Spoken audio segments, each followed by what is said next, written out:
All right. Hey, everybody. I see the attendee list joining in. So thanks for joining us today. This is our fourth PRI webinar.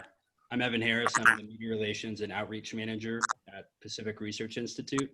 And we're really excited today. We have a great panel on talking about cybersecurity. We're talking about data privacy, state and federal regulations, and talk about how, on top of all that, the coronavirus has impacted how data is collected, with so many folks remote working, how that's impacted being online. So before we get into that, just a reminder, Pacific Research Institute, or PRI as we call it, we're a nonpartisan free market think tank.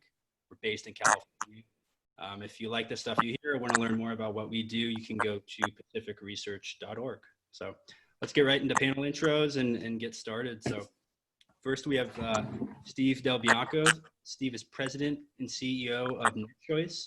NetChoice is a coalition of online and e-commerce businesses. So think eBay, Google, Yahoo, Facebook, and many, many more. So we're happy to have Steve here today. Thanks for being here, Steve. Next, I'll jump over to Bartlett. Bartlett Cleland is our technology fellow. He's also a consultant at Matery Bridge Consulting. And he's worked on Capitol Hill and is long considered an expert on data privacy, cybersecurity, and more. Thanks for being here, Bartlett. We'll go down. We have the great Jim Halpert. Jim Halpert is from DLA Piper. He's a partner based in their Washington, D.C. office. Jim considered an expert on risk management, advises clients on privacy issues, data privacy. I'm sure he's been very busy like the rest of you. So Jim, thanks for being here. My pleasure. Thanks for having me. Last but not least, we have Dan Caprio. Dan is the co-founder and executive chairman of the Providence Group based out in DC. Also considered a great expert on cybersecurity and data privacy. So Dan, thanks for being here. Thanks for including me. Looking forward to our discussion. It'll be great. So let's jump into it. I want to turn to California. Obviously, the big news here since the year started before all this craziness was CCPA, California Consumer Privacy Act. Let's kind of do a round robin and see what are your guys' thoughts of the law as it's coming in. We're about a month away from it being implemented on July 1st. The Attorney General will run that. What do you guys think of the bill and kind of what are the implications as we reach July 1? Steve, let's start with you. You know, whether it's CCPA 1.0 or 2.0 or what we see next, there are some serious constitutional infirmities to think about. And lawyers on this call will do a much better job than I. But think about it. There could be a due process or commerce clause question, and you have to wonder whether Sacramento can really write laws that are going to control the way a San Antonio business operates. Unlike First Amendment, think about it. There's compelled speech problems for it, and maybe even an equal protection. There's enough here that it could easily justify an injunction and a lawsuit, but a lot of us are waiting to see who's got the financial wherewithal to bring such a suit. And something that's not being talked about is the costs of the law. California's own Department of Finance, this is the state government. They have told us that CCPA is costing about $55 billion in compliance costs right up front. And that's going to impact over 500,000 California businesses.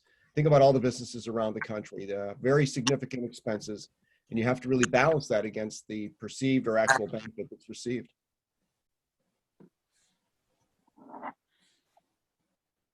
Jim, let's move over to you. What do you think? Well, I think I'm helping a lot of businesses to comply, so I'm a little closer to the, I'm dealing with companies that have decided to spend to comply. And I would say that there are some good things about it, but that it is way, way too detailed and way too confusing. What I think is good, let's just cover this first. And Steve, you're right, there are constitutional issues depending on how it's enforced. And we may well see bits and pieces of the law get lopped off as unconstitutional. But one thing that is good is that it does drive better governance of data by companies. I think, and on the one hand, this is a hassle, but on the other hand, it probably is better net for privacy. Before CCPA, the marketing department could sign all sorts of insertion orders and send customer data in lots of different places. And as we saw with Cambridge Analytica, there can be entities that get a hold of data and use it in a sort of slimy way. What's good about CCPA is that it requires governance. It requires having contracts in place where if you provide data to another party, you bind them not to use it for other purposes, or you give users have the ability to opt out of further sale or monetization of their data. I think that's a good thing. It requires notices and some transparency to consumers. That said, it gets to the data layer in terms of its regulatory requirements, and it contains some requirements that are almost impossible to comply with. For example, if a business gets data from their online, they also have some brick and mortar stores that have not been completely shut down by COVID-19. They're collecting data from both online, maybe they've got a customer support line, they've got a website. They have 3 or 4 channels by which they're collecting data. CCPA presupposes that if a California resident says, I want to delete my data, that a business can track down all that different data, some of which may be with service providers, say an Amazon merchant portal that you've got may have data. And somehow you have to be able to delete all that data if a user asks to do it. And it's not just sensitive data, it's any data that can reasonably identify an individual. And that sort of data management challenge is a multi-million-dollar challenge for even smaller businesses. And that's what's not realistic. Unfortunately, the Attorney General, we asked them in comments to let go of that and just say, look, if it's not, information isn't readily retrievable, you shouldn't have to respond to all these requests. The Attorney General's final rules that came back on July 2nd, they offer an explanation and they say, well, we'll agree to that for data that you're only maintaining for compliance or legal reasons, but any other data that you keep, unless there's really a legal need to keep it for compliance reasons, you have to respond. And by the way, that's a good data minimization incentive. So they purposely want to do this. That is extremely expensive. And I don't know if the AG's office will really try to enforce it. I don't think they'll do it right out of the chute because it's a very, very new requirement. But it puts a lot of businesses between a rock and a hard place. They can't really comply with this. And that's I think the single worst thing about CCPA. And I don't think the AG's office will try to enforce it against the San Antonio business because it is such a burden and it will probably be struck down as unconstitutional. Got it. Dan, what about you? Well, I think CCPA, so a couple of thoughts.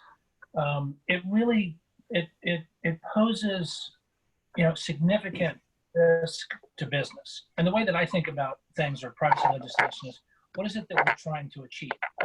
What's the first principle? And the first principle of privacy legislation or FTC enforcement or, however we want to discuss it, is consumer protection. And so I look at CCPA and see an enormous compliance cost that doesn't necessarily protect consumers. And it looks in some ways like GDPR because the cost of compliance is so high that, Jim just mentioned small business, only the large incumbents can really afford to do it. And so, that becomes its own, as CCPA becomes more and more entrenched, that becomes its own barrier to entry. The other thing that concerns me about it is the culture of compliance. And the culture of compliance and privacy, and I'm all for data mapping and good governance, and that's all important in terms of a mature privacy model. But what we need to move toward is a much more strategic approach to privacy, and that builds upon compliance. But CCPA to me, it looks an awful lot like GDPR because it sends a lot of compliance and compliance costs down into the bowels of an organization when in fact if we're really going to get to better privacy and data protection, it's got to be a senior level. It's got to be something that corporate officials at the senior level understand and think of strategically and measure risk. And I do not see that CCPA does that. That's funny, Dan. I've got a presentation to the NECD conference where I've been asked to do that translation, and I think you're right that that's a key. That's a key component to make this really meaningful. Bartlett, let's go to you, and then for our next topic, I'll prompt you again, Bartlett. But I want to hear your thoughts on CCPA. Sure. So I think my thoughts pick up right from Dan's and echo both Steve and Jim. The original sin to me is that innovation was set aside, and that would start with innovation in how to approach a problem. So, I mean, the reality is we have one person's take. That's really what this is on how privacy should be addressed or not addressed, what data should be protected, not protected. And that, I think, is a challenge that goes to the very heart of all the problems we will ultimately see. So there should have been, it's an enormously complicated area. Number one, I don't think there was even adequate work done on trying to decide, this is Dan's point, what are we trying to protect? What is the goal here? What is privacy? It is not uncommon to be in a conversation with someone, you start going down the track on privacy, and you have to stop and say, wait, I'm sorry, what do you think privacy is? And it turns out that even though you might be generally aligned on whether government should be involved or not, or whether companies have responsibilities or not, that you've both utterly defined what is what you believe privacy to be in completely different ways. I don't think that work was done up front, and so you deal with problems out back. To me, that begins the problem. What is shocking to me is that out of a state with a rich history of innovation like California, that this is how you start and then how you end. The number two, I would say, similar to baking actual technology into legislation, there are very strict guidelines here that don't have much to do, as Dan pointed out, with getting to consumer protection. It seems it has a lot more to do with whether you comply with the nips and tucks.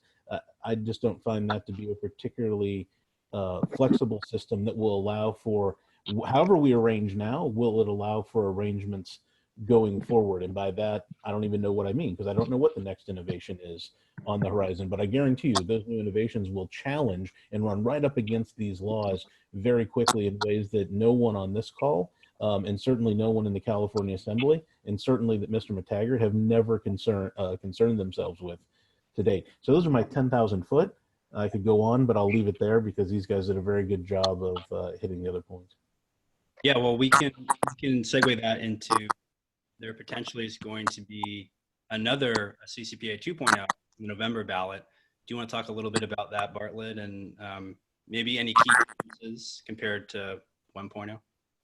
Right. I wish I didn't have to talk about it, but sure.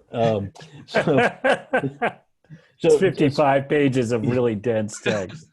And even a decent legal summary, you get down to like 5 or 6 pages, and it's still really tough to get through. So I think I'll start here just to set the table a little bit. So and I wrote these dates down, so pardon me while I look down from the camera a moment. But as we moved to implementation of current law that was already passed in 2018, as recently as April, we had major changes coming out of the Attorney General's office and how the regulations were going to be done. We see that the enforcement is targeted, I think it's up on their website as well, targeting July 1st. So in a matter of a couple months, by November 3rd, we're looking at saying, you know, that the heck with all that, here's what we really meant.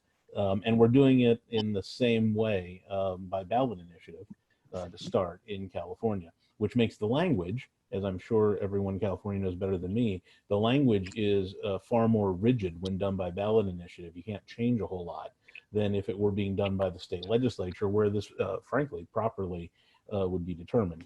But with that said, whenever they would get around then to interpreting the new language, and I'll underscore what someone brought up, that we will be facing, California will be facing years of litigation. Just because they say they're enforcing on July 1st, what that really means is we will now let the courts into the process to figure out what all of this means beginning July 1st. I think Steve actually raised that. When I get to there was already a lawsuit. Sorry, there's already a lawsuit filed, correct? Sure, yes, absolutely. But once the enforcement actually happens, I think that will. I have to be careful with my rhetoric these days, but it certainly will inflame the situation for lawsuits. The ground will be made more fertile for lawsuits, is maybe the better way to say it. So with the new piece coming, I've picked out three things. Jim, I'm sure you could add a robust addition to my list. I'll just pick these three. So California will be forming a new state agency that will be funded, that will be all about enforcement. It strikes me as a curious time to be upping police actions anywhere, honestly, and particularly online. I think there's a whole lot to be said there, but I'll leave that there for the moment. There are all kinds of new requirements for business notification that will be coming. So whatever people think they have ready now, they will be, and I'm an attorney, so, yay, attorneys are going to be making a lot more money. Unfortunately, what that means is businesses won't in the state of California. And likely innovation suffers because of that, because there won't be the same funds to plow into new ways of doing business. What it will do is being plowed into lawyers trying to nitpick through rules and following court cases to figure out not only what is there now, but what these new business notifications will look like, which includes how they're a description of how they're going to store the information they have and for how long. More limitations on how the data can be used. And something that strikes me as being a little vague, but a requirement that data can't be collected unless there is a clear need.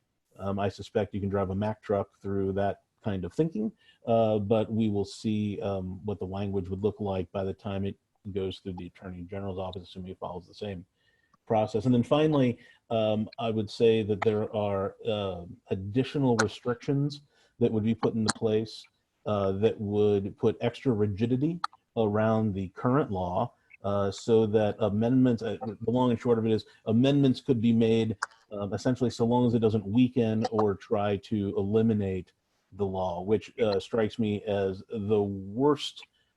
It basically is rejecting innovation in the law as a process or as a possibility.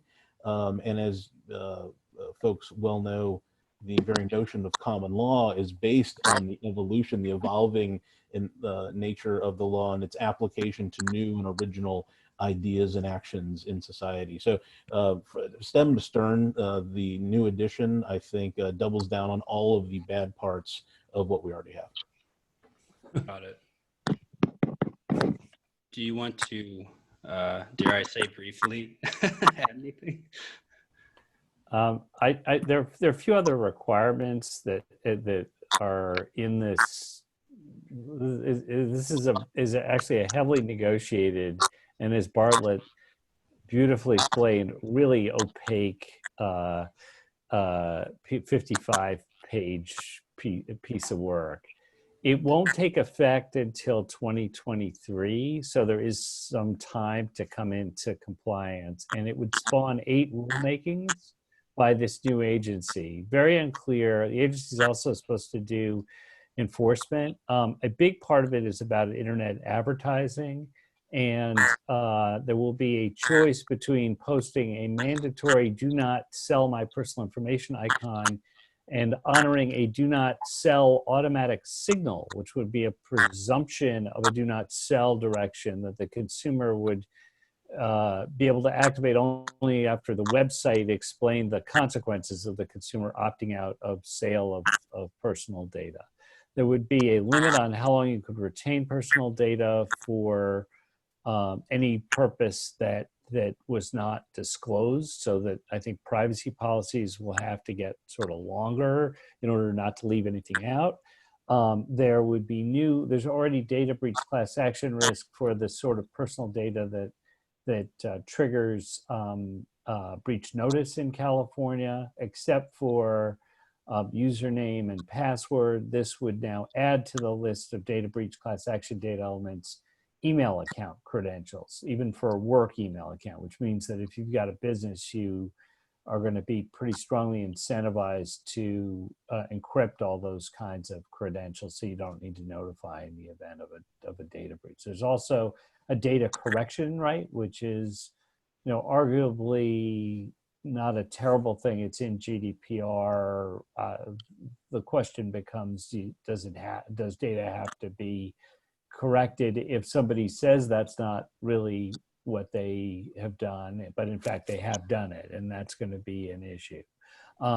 There's some good things. It solves actually that problem I described about data that is hard to retrieve. Unlike the CCPA regulations, it also extends by 2 years the employee and B2B exemptions or partial exemptions in CCPA. It made no sense at all to have a Consumer Privacy Act apply to employee data and business to business data, because it's just not the same sort of context. It also reduces some of the First Amendment problems that Steve pointed to. You don't need to say you're selling information if in fact you're sharing it really, and it's not being sold in the conventional meaning of the term. The CCPA right now makes you call all those things sales, which I think violates First Amendment compelled speech doctrine. So this would fix that. It also provides a broader exemption for publicly available data. It would exempt it. And actually public profiles would be exempt. So if you have a public LinkedIn profile, that could be used for advertising. It increases the small business exemption, which is a positive thing, could go broader than that.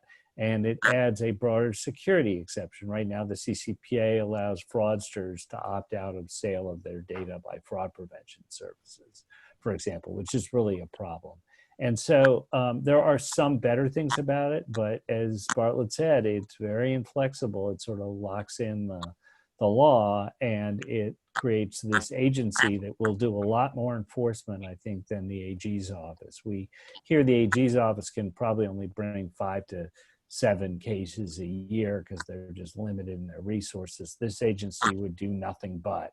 And look out for who becomes the head of the agency. There's some retiring politicians who are very, very enamored of regulatory privacy solutions. And there's a rumor that one of them, Hannah Beth Jackson, may want to run this agency or be on the board of it. And if that's true, we can expect this agency to really be a little bit of a terror. But again, that won't happen until 2022 that this agency is convened, and the requirements won't go into effect until 2023. So you have some time, and maybe California will just be pulling out of the COVID recession, and then businesses will have to do this. So it could be a lot of fun in a couple of years. That's great insight, Jim. Thank you. Steve and Dan, if you want to comment on the next version, and then I wanted to jump to GDPR, but I have one quick comment. Yeah. And just to agree with everything that Jim and Bartlett said, one of my concerns about it is, in the app, I mean, we're going to talk about this later, with the need for federal comprehensive privacy legislation. But in the absence of that, I mean, CCPA and CCPA2 sort of create this standard, which is looking, because of the size of California, the extraterritorial reach, it's looking more and more like a federal standard. And so we've all gotten used to, for the last 15 years, the notion of data security and state data breach laws. And in its own peculiar way, you can kind of pull that off the shelf and make it work. I mean, for the most part. But when it comes to privacy, and with data breach, we talk about this patchwork of state law. And, we have people that are expert on what the 50 states are, and there's mostly agreement, but there's some disagreement. But if you have a data breach, you can navigate around. My concern about CCPA is that it's not like the patchwork of state laws. It's like 50 quilts. It's not going to work.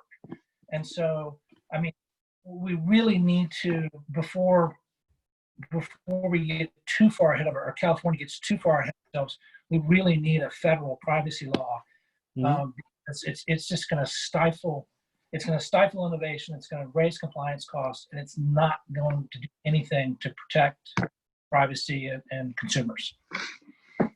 I actually think that Alistair McTaggart, the guy who funded this initiative, did this initiative and pushed it out to 2023 because he wants to create an incentive for Congress to pass federal privacy legislation.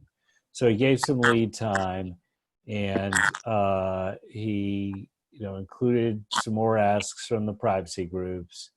And he said, he's basically saying to Congress, go ahead, do something. Yeah, that's definitely interesting. Dan, I want to go back to the federal privacy law in a second, but Steve, I wanted to ask you, we were chatting about GDPR. Could you kind of go into why are so many laws framed on GDPR? And then what are maybe some good or bad case studies? Yeah, we've mentioned GDPR as an acronym several times, and it's the General Data Protection Regulation passed by the federal government of Europe. It was the inspiration for CCPA and may well be the basis on federal privacy legislation that Dan's going to get into next. GDPR took effect in May of 2018 with the threat of big fines. 4% of a company's gross global revenue is subject to fine for violations. Now that threat has a way of getting your attention, and it led to all those annoying cookie consents that we see today at websites around the world. And it also led to some changes in data disclosure that have made it a lot harder to protect consumers from online fraud. One example for you is the WHOIS system, which used to tell us who is behind any internet domain name. So when COVID hit, EU consumer protection authorities were unable, because of GDPR, to quickly see who was putting up fraudulent content on the web and fraudulent products on websites. I'll give you two examples: coronavirusmedicalkit.com and another anti-COVID-19 pharmacy.com. Both these sites were able, because of GDPR, to completely mask who it was that was operating and running the website. For another COVID consequence, Evan, think about this. EU authorities are currently trying to adjust their GDPR interpretations so that they can accommodate a contact tracing app for COVID, which I think we'll be discussing later in the session. Well, I mean, that's interesting. When we were chatting about when GDPR came on, there was a lot of training. Where I previously worked, I had to do training, but the fact that it's now locked, it's encouraged the spread of misinformation, essentially. So definitely a big unintended consequence. If anyone else wants to comment on GDPR, I was going to go to Dan and talk about, a federal bill, but I'll open it up if anyone has any more comments. Okay, we can get.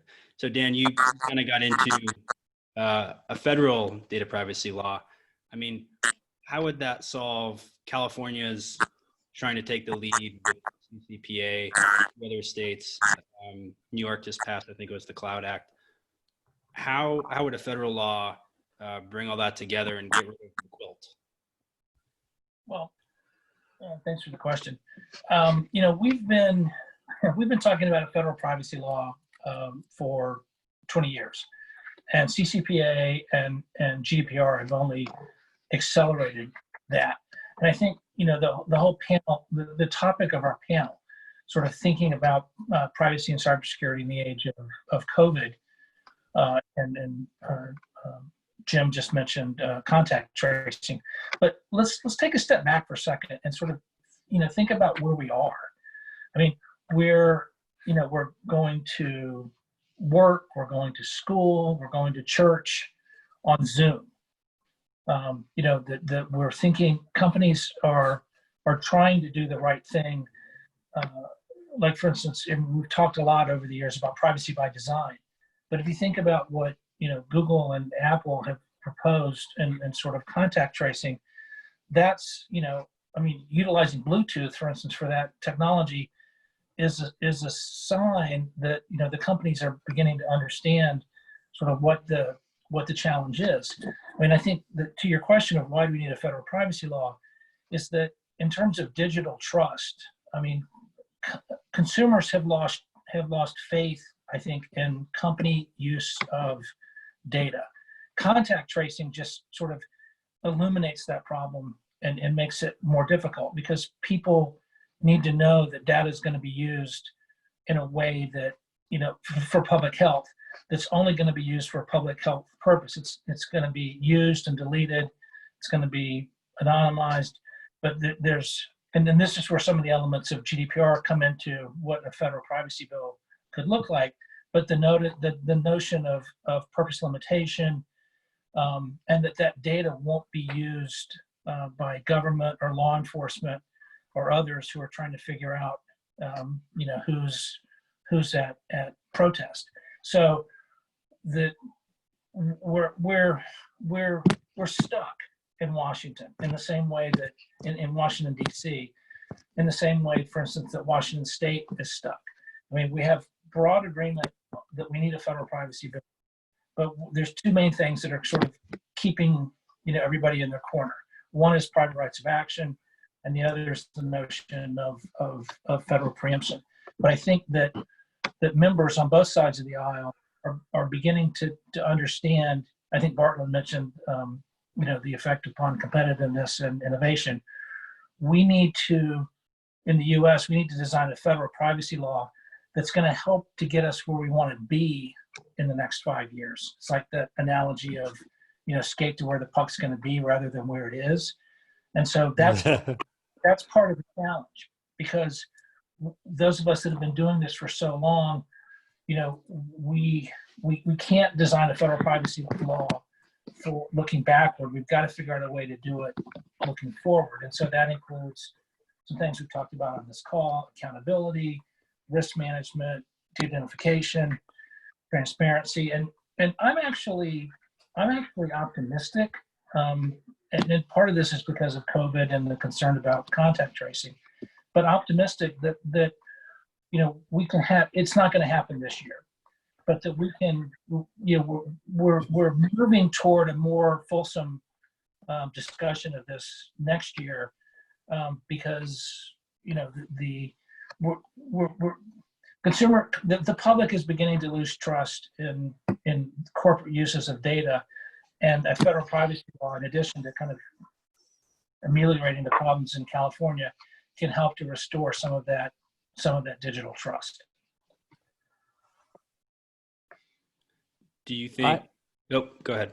No, I think that the key is finding compromises on two issues. One is preemption, and the other is the private right of action. And the way Congress is not great at reaching bipartisan agreements on things, and this is the sort of issue it will need to. And back when Bartlett worked for Senator John Ashcroft, Congress was a lot better at doing that. And really the question's going to become, the Democrats for years wanted to pass privacy legislation, and the business community didn't want it. And so the Democrats now are saying, well, then it's got to be really strong. And they're taking the argument about innovation that Bartlett has raised, saying, well, that also means there are going to be new threats. So we need to create room for the states or the FTC to issue rules to keep up with changes. And I think in the end of the day, the deal is the FTC does get the ability to adapt to the requirements of the law to future changes, but that there's preemption. Right now, the Democrats are saying no preemption at all, and they're using that to negotiate. And the question becomes, what do the House and Senate look like in 2021? And right now, the Democrats have no particular reason to agree. This happens in election years, to have some bipartisan piece of legislation happen unless they really feel as though it's urgent. And I don't think they feel that urgency. And so the Democrats have not come together with Republicans on bills. And I think we need to see how the deck is reshuffled. I actually think if the Democrats take the Senate and they have a 50 50 or 51-49 sort of majority, I actually think legislation could well move, because then all of a sudden the Democrats want to get stuff done. And the business community is sort of hotter to trot now on privacy legislation than the privacy groups are. Really, though, if you think about consumers, consumers are better off if we can do something smart and do it sooner. And then consumers in all 50 states will have protections instead of just protections in California. Other states have not followed the CCPA because it's so expensive and cumbersome, and California keeps changing it. And the business community, with Steve being an eloquent explainer of this position, has said, no, it really doesn't make sense to copy something that keeps changing in California. So it really, if the privacy groups think about it, they will, if they can agree to a deal that has some flexibility in it to deal with the future, they will do a lot more for at least privacy requirements protecting consumers than if they tell the Democrats to hold out.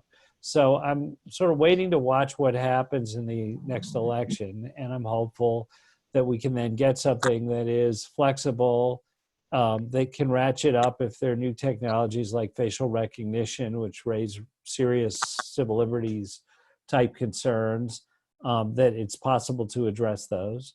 And at the same time, we have one set of rules nationwide so that wherever consumers are located and businesses are located, they know where they stand and know what the protections are. But we have to get the politics out of it. And usually the bloodletting that happens with an election is helpful. And then there's a window of 6 months to a year to get stuff done before the parties are back in their corners fighting over the next election. Yeah, that's a great point. I think I was going to ask you guys if any of the current bills probably have a shot, but I think you're right. Of it being an election year, they are probably victim to not moving. So, but it's pretty striking that if you look at the Senate Commerce Committee Republican and Democratic bills, the rights themselves are very similar. It's really these two enforcement issues. And ironically, Roger Wicker on the Republican side sort of indicated openness to consider a private right of action, which was a pretty big olive branch to throw. And the Democrats haven't moved. And I think Schumer has told them to hold out and not to cut a deal on this before the election. So that's where it is. But I think you could imagine a bill like those two moving pretty easily if these, more ideological issues get preemption and private right of action get resolved in a way that works. And interestingly, the Brookings Institution issued a report that at least proposed some possible compromises. I don't think the business community loves them, but it provides the sort of beginning of a basis to go to Democrats and say, look, these are former Obama administration officials. They've all embraced a less dangerous private right of action and pretty broad preemption, not of everything, but most things. And if that helps move the Democrats toward yes, that's a good thing. Got it.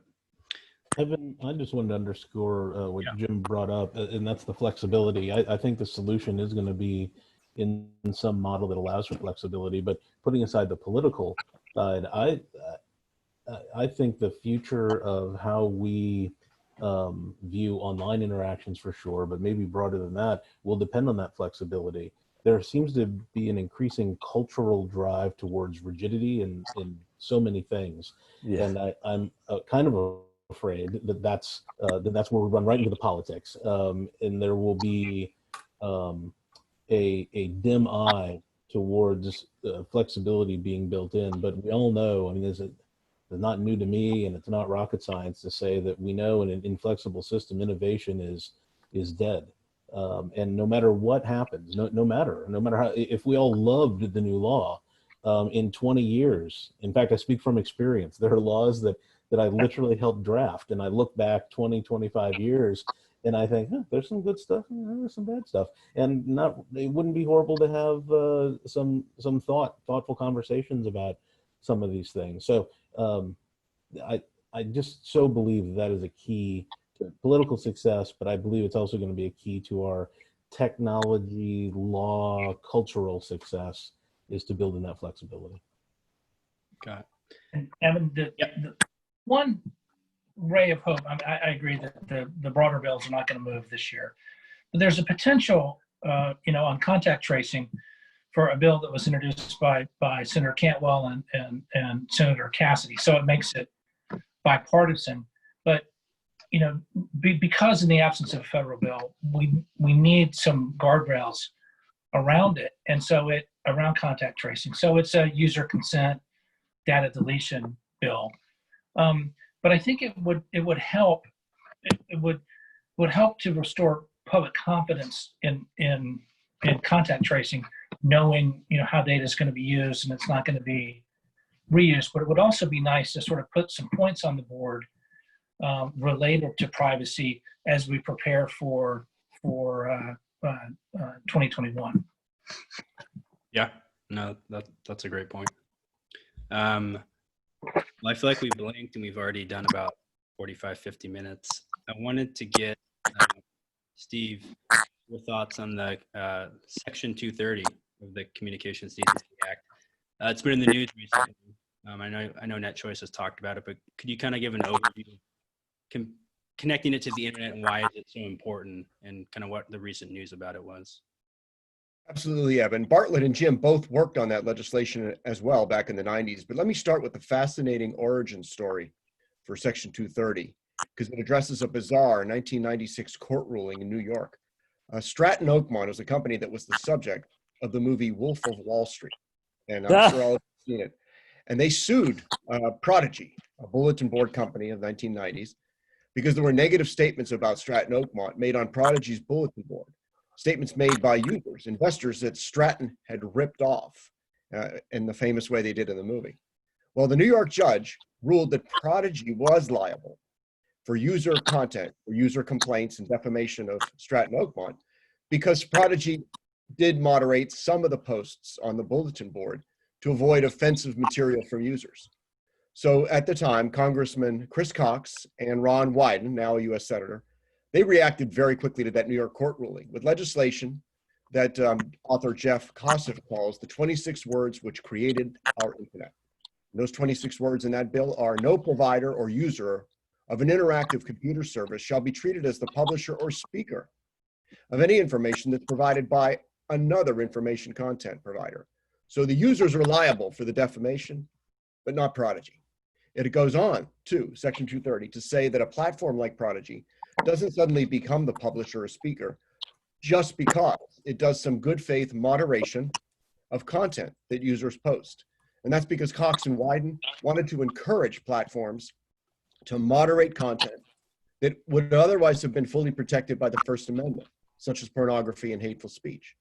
Section 230 then enabled the subsequent explosion of social media in the United States that dominated the world. eBay and Etsy could allow us to describe and sell our own stuff online without them being liable. YouTube can show our own home-created videos to the whole world. Yelp is allowed to host reviews of restaurants and hotels, even though half of our states make it a crime to blacken the name of a citizen. See, without Section 230, Yelp gets sued for all those negative reviews. Wikipedia wouldn't be possible without 230. And of course, Facebook and Twitter, where we share our own news and views with friends in the whole world. Section 230, though, Evan, as you know, has been under attack for years, explicitly led by traditional print and broadcast media who want to take their audiences and advertisers back from social media sites that have them now. It's also been attacked by intellectual property owners who want platforms to be more strictly liable for the conduct and content of users. But in the COVID era, these attacks on Section 230 have really intensified and divided along partisan lines. Liberals want Facebook, Google, and Twitter to aggressively moderate the user content, including censoring any user who's trying to rally people to come to the Capitol to object to a lockdown. Conservatives, on the other hand, want the platforms to stop moderating their speech, while still blocking pornography and other objectionable content that's protected by the First Amendment. So this is one big hot mess right now, and it got a lot hotter just 2 weeks ago. COVID was prompting many states to do mail-in voting for elections. When President Trump tweeted about fraud problems on mail-in voting, Twitter added a little fact check icon. Well, that caused the president to blow a gasket and issue an executive order to punish Twitter. How did he want to punish Twitter? This will fascinate you, but he threatened to repeal or significantly amend Section 230, because that alone tells you how important Section 230 is to the internet that we have today. The fact that we went from Wolf of Wall Street to social media to current events, I love the connections. So I'll open it up, Jim, Dan, Bartlett, if you guys have any other comments on that. We actually co-authored an alert on this, Evan, which I can send around to you if your readers be interested. The chief effect of this Trump executive order, I think a lot of it is pretty shoddy legal reasoning, and you know, like he wants the FCC to start regulating the internet, and that's the opposite of what Section 230 was about. But the thing to watch is that Bill Barr is being asked to convene state AGs and to come up with theories under which they can go sue social media companies under state law.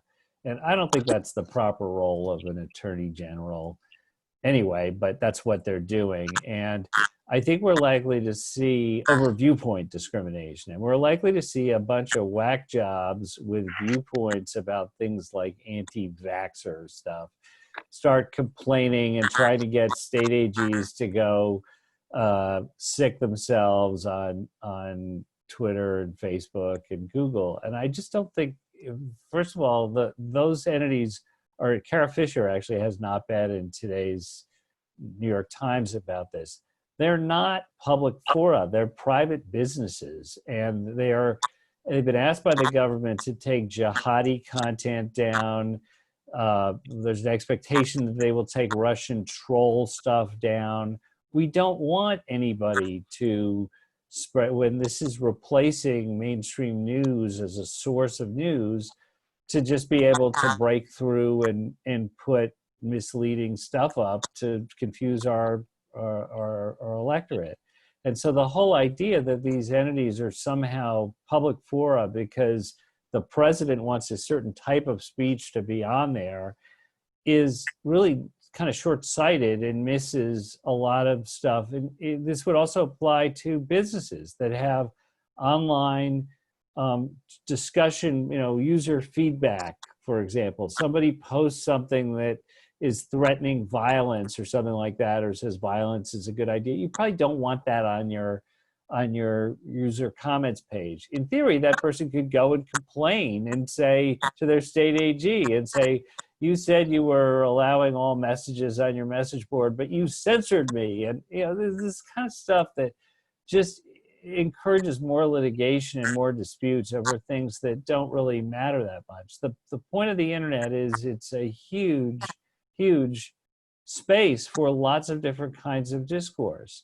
And there will be some places that are friendlier to certain kinds of discourse and some ones that aren't. The president has gotten a lot of mileage out of Twitter. It's actually been very friendly to him and useful.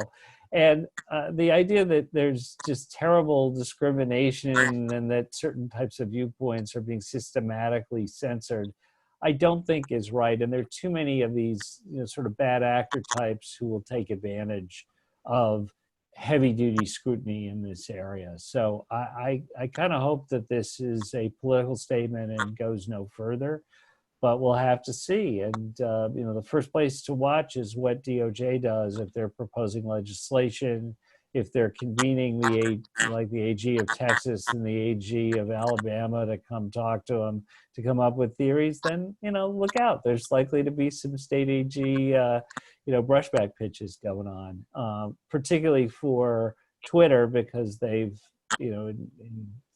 drawn the wrath of the president. Jim, tip of the hat for the baseball analogy, even though we're lacking baseball right now. That was great. Warmed my heart. I just wanted to add that I think the EO, the executive order, demonstrates a fundamental misunderstanding, a fundamental base misunderstanding of the First Amendment. And I put it this way. The First Amendment stands for the proposition that businesses or people are protected from politicians. Not that politicians are protected from business. Yes. And the fact that it's written the way it is, I think this is a stunningly fundamental principle. Second stunningly fundamental thing that I think is missed. Some of the folks who are the loudest cheerleaders for repealing Section 230, humorously to me, giggle-worthy, I think, never explained that Section 230 was couched within the Communications Decency Act.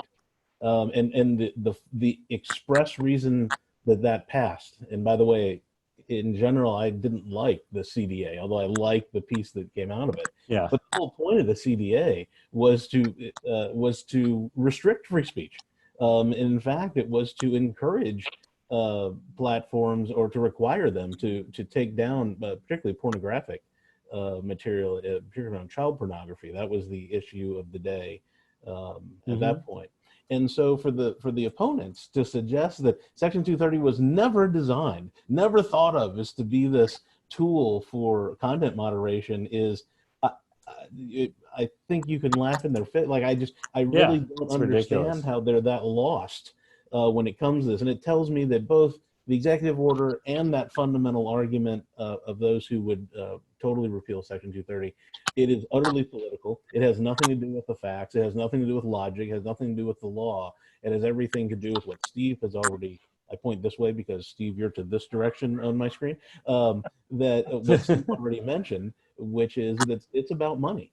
This is simply the age-old fight on Capitol Hill, where we see one industry weighing in over cash, and in trying to get government to put their thumbs on the scale so they can resurrect they believe resurrect their industry, and that's a problem, and that's the issue people should be focused on. So, Evan, just one quick thought. Yeah. At the top, and I'm not going to be able to top the Wolf of Wall Street connection to Prodigy, but I did want to offer, and to play what Bartlett just said about free speech. The FTC, there's two parts of the executive order. One is, an NTIA petition to the FCC to look at the issue. The other is, and these are independent agencies, but the other is for the FTC to consider, looking at speech and platforms. And there's two important precedents there. One is, if you all remember, after Columbine in 1999, the FTC was tasked by Congress to do a study on marketing violence, because at the time it was believed that there was a causal relationship between the tragedy at Columbine and video games and all the discussion back then, the big issue about violent music lyrics, etc. But what came out of that was a report that the FTC concluded in 2000, and really and the other issue was movies, but there was self-regulation by the video game industry and the movie industry to really sort of beef up the rating systems. At the time, the recording industry decided not to take that route because it was much more difficult, and really made a free speech argument about music. And the FTC, then Chairman Potofsky, and the commission was unanimous in agreeing on that argument, the First Amendment free speech piece. Then in 2004, the FTC there was a petition filed for the FTC to look at the content on Fox, the Fox News platform. And then Chairman Tim Muris basically made the same argument that Chairman Potofsky had made, that it's a free speech issue, and something that the FTC really can't get involved in. So I suspect that that issue still has resonance. The First Amendment still has resonance at the FTC, and that there's probably not. I don't expect the FTC to take a whole lot of action related to the executive order. Yeah. The major risk is the state AGs, I think, that they could. All right. Well, somehow, guys, we've taken up an hour. I want to give everyone the last word. We can do a round robin, and I'll close up after that. So I'll go off my screen. Dan, if you can start with you. Sure. Well, thanks for the opportunity. We're in a time of I've never seen public opinion and the pendulum swing as quickly as we've seen it swing through COVID, through George Floyd, through a lot of issues that we're really having to grapple with. But I'm optimistic that we can find common ground and come together on some of the issues that we've been talking about. I mean, the issue of a federal privacy bill is long overdue, and I think that there's so much work has been done to sort of lay the groundwork that I'm hopeful that as we can begin, especially with respect to COVID, begin to return to some level of normalcy, that we can continue that productive technology policy conversation that we've all been a part of for the last 25 years. Great. Bartlett, let's go to you next. So I think I would leave people with this thought that hopefully we have thoughtful forward progress. I think the recent events, to riff off of Dan here for a moment, have highlighted the necessity to have thought through issues critically before the time comes that we actually need to have those fundamental pieces of government or industry in place. And you can pick your, whether it's murder hornets, whether it's riots, whether it's peaceful demonstrations, whether it's systematic racism, whether it's policing, whether it's economic disaster, you name it. And this is all has happened in a few months for us. Healthcare, et cetera. This should highlight for people why these issues are important, and they should be thoughtfully considered. What could go wrong now is that now confronting that list that I just put out there, that people very quickly as reactionary move forward. And I think that would be the worst of us. And so I'm hopeful that we can move forward thoughtfully. And it's going to take a lot of voices and a lot of work, but we can do it. Jim, let's go to you next. If you can close us out. Yeah, we didn't have time to address COVID-19. I can tell you that just advising a lot of clients on reopening in connection with COVID-19, we have all these different regulatory requirements: privacy, healthcare, licensing of the entity that's going to do the testing. We have employment, and then we also have weird sort of location type issues that come up, the kind of security. When you have a national crisis as we have, you need to be able to cut through and come up with solutions that really work. And in general, the risks here that we can help clients chart a path where they don't collect the biometric photo feature in Illinois or whatever. But it's awfully complicated, and it would be better to have, if we can reach that consensus that Bartlett and Dan were talking about, it would be better to cut through some of the just the regulatory complexity here, so that we can respond, and the business sector can, and then in terms of addressing national problems like racism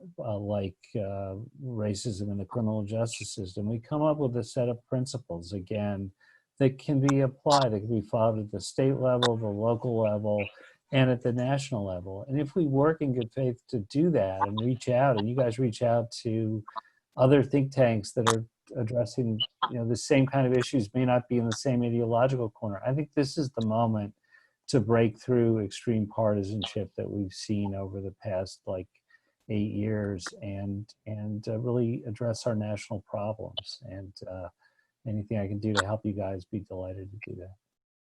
Great. Evan, I'll tell you, the internet has completely revolutionized the way people on this planet do research, get information, how we connect, how we share news and views with others, how we buy and sell products and services. So I'd like to just thank Pacific Research Institute for helping this merry band of warriors on today's call, because our mission is to keep the internet safe for free enterprise and for free expression. And we're going to have to hold off a lot of threats against free expression and free enterprise in the world we live today. Thank you, Evan. Great. Well, thank you guys. They're really informative. I always don't, I try to listen to these after because I'm moderating. I kind of miss stuff, but I know I'll enjoy listening to it later. It's a lot of excellent stuff. So thanks everybody for listening in. We'll have another one June 29th with Damon Dunn, a new book on universal basic income. But thank you, panelists, again. Cool. Great talk. Thank you all. Bye. Thank you.